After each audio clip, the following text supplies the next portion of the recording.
দাম বৃদ্ধির এই ঘোষণায় যেন মরার উপরে খড়ার ঘায় হয়ে এলো এমন অবিভক্ত নিরুপায় ভোক্তাদের। তারা বলেন এমনিতেই দাম বেশি সব পণ্যের, তারপরেও আবার বাড়ানো হইল সয়াবিন তেলের দাম। দ্রব্যমূল্য ঊর্ধ্বগতি বাজারে সংসার চালানোই দায়। এদিকে ঘোষণার আগেই বাড়তি দামে সয়াবিন তেল বেচাকেনা শুরু হয়েছে বলে জানিয়েছেন বাজারের বিভিন্ন পর্যায়ে বিক্রেতারা। তারা বলেন ডিলার পর্যন্ত থাকে ঘোষণা, আগেই দাম বাড়িয়ে দেওয়া হয়। এছাড়াও 5 লিটার ভোজ্য তেলে সয়াবিন তেলের দাম নির্ধারণ করা হয়েছে 818 টাকা, আগে একটি দাম ছিল 800 টাকা।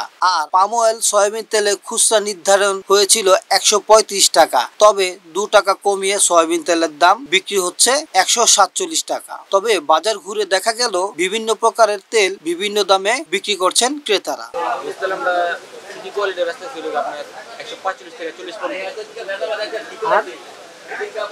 কোয়ালিটি কত আছে? তেলের মধ্যে কোয়ালিটি কত আছে? কি কি?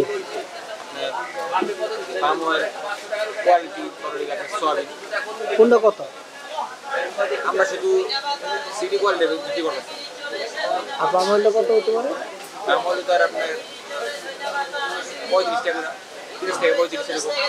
আর সয়াবিনটা? সয়াবিন আপনার 60 টাকা। NN TV, Narayanganj.